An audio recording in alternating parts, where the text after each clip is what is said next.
Shalom,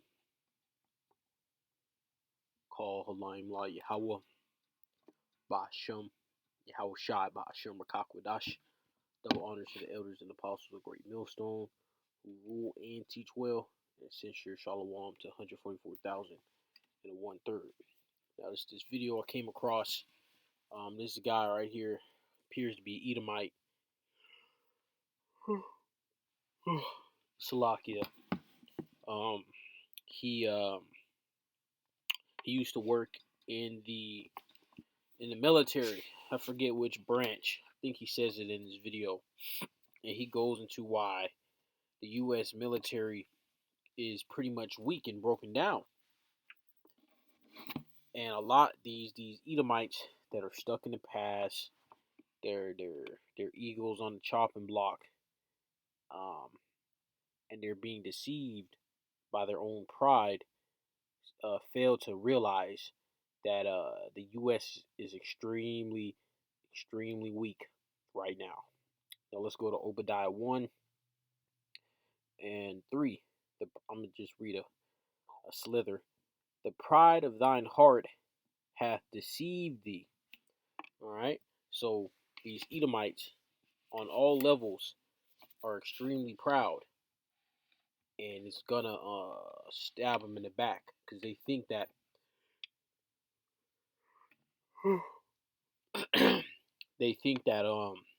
that things are gonna be always on the up and up for them. But without further ado, I'm gonna play this video and just flow. The U.S. will lose a war against Russia, China, and Iran. This is actually wild to see these articles coming out today. About a year ago, when I started sharing how weak the U.S. military is, and I'm speaking from experience here, having served as a naval officer and working at the Pentagon for several years, the amount of hate was mind-boggling.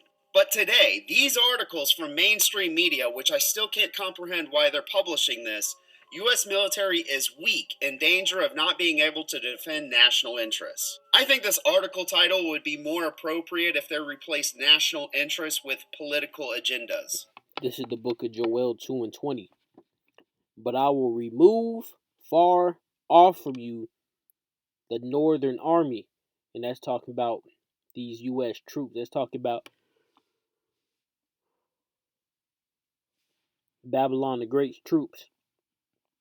And will drive him into a land barren and desolate. And that's talking about over there in Western Asia. With his face toward the east sea, and his hinder part toward the utmost sea. And his stink shall come up, and his savor and his ill savor shall come up, because he hath done great things. So the U.S. Army is going to get slaughtered over there in Western Asia and anywhere that they're located, because the whole world is going to turn against Babylon the Great and shoot missiles on this place. I've always said these things because I don't want to see lives lost due to ignorance or pretending like problems don't exist. This article, just 17 hours ago, 4 reasons the U.S. military isn't prepared to face worst enemies. They say it's prolonged deployments, absolutely, underfunding. Underfunded? Are you kidding me? It's not underfunded, it's overfunded. The problem is the contractors are siphoning off federal government money. Poorly defined priorities, agree, wildly shifting security policies. Yeah, the shifting priorities makes total sense. We talked about this due to the deep political polarization that... And by the way, Trump, Nero, right? Talking about an iron dome around Babylon. in a movie where they're in some space station, whatever, where it shows Babylon the Great as excuse me, Salakia. Babylon the Great as a lake of fire. This is Jeremiah 50 and 29.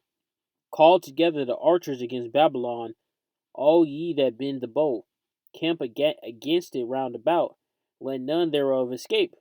Recompense her according to her work, according to all that she hath done, do unto her. For she hath been proud against Yahweh, against the Holy One of Israel. Therefore shall her young men fall in the streets, and all her men of war shall be cut off in that day, saith Yahweh. Behold, I am against thee, O thou most proud, saith Yahweh of hosts. All right. And that goes into what? War. For thy day is come, the time that I will visit thee, and the most proud shall stumble and fall, and none shall raise him up. And that's you Edomites. You Edomites are the most proud.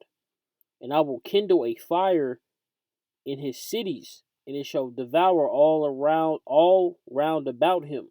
Thus said Yahweh of hosts, the children of Israel and the children of Judah were oppressed together. Where? Here in Babylon the Great, in the Americas as a whole, but in particular here in the U.S. And all that took them captives held them fast. They refused to let them go. We're still under the boot of this devil. And you better believe throughout the earth, Esau has his hands dip into the politicians that's controlling these countries that have a predominant amount of Israelites there, right? Central South America, more than likely in West Africa too. This verse 34. Their Redeemer is strong, Yahweh of hosts is his name. He shall throughly plead their cause, that he may give rest to the land and disquiet the inhabitants of Babylon. A sword is upon the Chaldeans, saith Yahweh, and upon the inhabitants of Babylon, and upon her princes, and upon her wise men. A sword is upon the liars, and they shall dote, and a sword is upon her mighty men, and they shall be dismayed. So these Edomites are going to fall by the sword. There's always a flip-flop as to who's in charge politically, and both of those agendas diverge drastically, so we can't ever accomplish anything. January 25th, U.S. military presence in the Middle East has cost $1.6 billion, a bill it can't pay right now. When I was on deployment to the Persian Gulf, we were... Wait a minute, he said a bill that they can't pay. Let's get a scripture on that. This is Habakkuk 2:6. Shall not all these take up a parable against him, and a taunting proverb against him, and say, Woe to him that increaseth that which is not his? How long? And to him that ladeth himself with thick clay, and that thick clay is going into what? Debt. Things that cost millions of dollars, and I contemplated myself at that time, why are we taking millions of dollars worth of equipment to essentially take out a shack?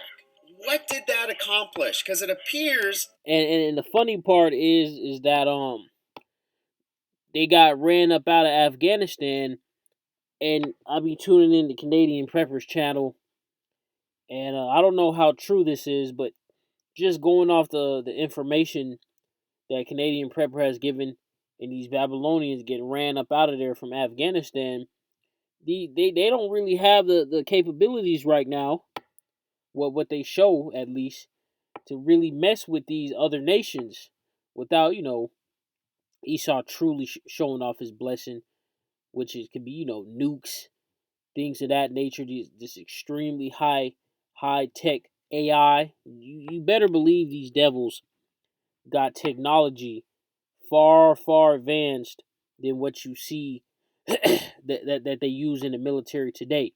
Like, for example, they have these drones where they can control them remote control. So you could be, I don't know, in a bunker in Utah, controlling a drone, and all the way in Saudi Arabia, for example. So you're across the world with an Xbox controller, or hell, AI, some crazy technology up in your brain or something, right? Because they showed Elon Musk Neuralink, and they showed another guy with his mind connected to the internet. All right, I'm more getting straight to the point. These devils have technology that far exceeds what they show, in the military in these wars. Because when things start popping off, brothers against spiritual power, Yahweh Shah making his return. These devils are in just them policing their into the W to the O. They're gonna bring out technology of things that you typically only see in movies, right? Terminators. I mean, Terminators are pretty much here. Only difference is that they're not trying to attack and enforce and dictate against people. But the robots, they already showing you robots doing backflips, doing parkour. They showed a robot dog with some type of sniper rifle on the back of it. And that's just, Esau is just gradually showing off what's in his arsenal. Because I seen two things that really caught my eye. One was in Japan, and another one in Babylon the Great. So what has caught my eye is that Esau, these damn devils and these heathens, because Ammon, right, the so-called Japanese, they also are dabbling into this robot stuff. So what I noticed is that when you look at the 50s and the 60s, and you look at the robotics they had then, and then you compare the robotics till now in this so-called, what is it, 2024, let's say all the way back to 2016 till, let's say, 1956. What is that, 50, 60 years, a 60-year period. And going off what they're showing us, the robot technology has not really advanced that much. Because if you look at the robotics that they showed in 2016, it was pretty much the exact same thing as what was caught on film in the 60s and the 50s, I believe, too.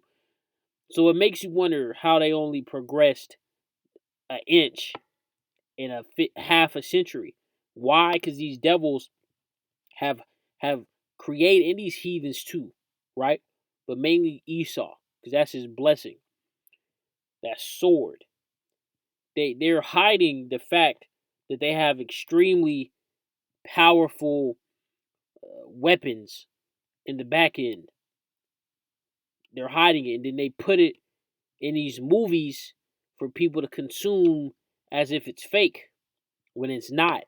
These devils have Terminators and all this crazy, insane technology. They got the ability to fly and manipulate matter, and they got all of that.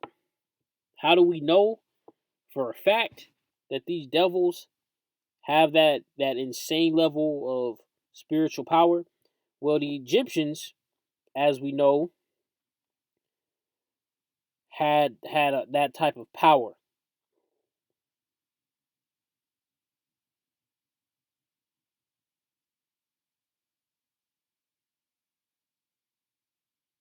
This is Exodus 7:11.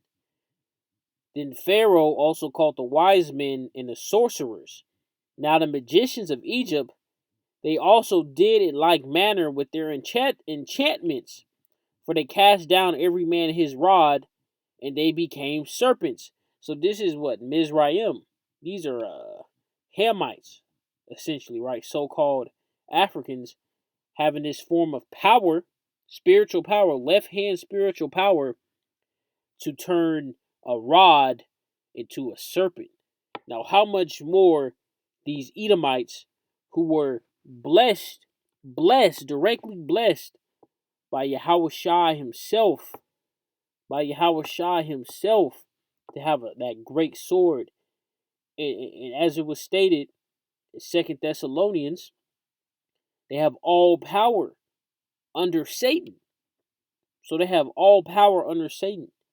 So what do you think the type of technology these devils have? Now let's get back to this video. Looking back today, clearly nothing. But we keep on doing it. Did you know that China now has the world's largest navy? We can't fix the problems that we have domestically, but apparently we can fix the problems internationally. My two main thoughts in closing with this is, why is the mainstream media, which is bought and paid for politically, posting these articles. I can't seem to figure that one out. Number two, I know someone's going to come along with their vast amount of Wikipedia knowledge and scream how we have the greatest military. Sure, a lot of our military. This is Jeremiah 51 and 30. The mighty men of Babylon have forborne to fight. They have remained in their holds. Their might hath failed. They became as women. They have burned her dwelling places. Her bars are broken. So these Babylonians are gonna fold. They're not gonna want to fight. This is Jeremiah 50 and 23. How is the hammer of the whole earth cut asunder and broken? How has Babylon become a desolation among the nations? So yeah, they are gonna lose. And there's no ifs, ands, or buts about it. Military looks amazing on paper and on Wikipedia. But what you don't know is that probably a third of the equipment or the personnel are broken or irreparable. I mean, this is the latest Zumwalt ship, and it looks amazing, but it's essentially a floating can. And if you're an officer or a senior enlisted, I know you can't say these things to your service members. You got to keep morale high. I get it. I'm out now, so I can. But yeah, this is basically a big I told you so. I don't think we're going to be the big bully brother for much longer. Hey, this is prophecy right here. And he's speaking facts. All right? And he might be an Israelite. Let's go. I'm going to end this off in Isaiah 24. You can beat your chest with bravado all you want, but... So this is Isaiah 24 and 1. Behold, Yahweh maketh the earth empty, it maketh it waste, it turneth it upside down, and scattereth abroad the inhabitants thereof. And it shall be as with the people, so with the priest, as with the servant, so with his master, as with the maid. And I'm going to stop right there. And I'm going to scroll down to verse 3. The land shall be utterly emptied and utterly spoiled, for Yahweh hath spoken his word.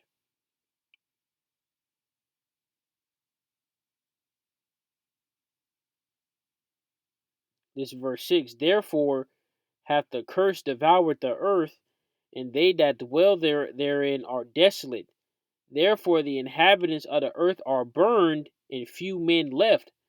And that goes into the thermonuclear warfare. All right.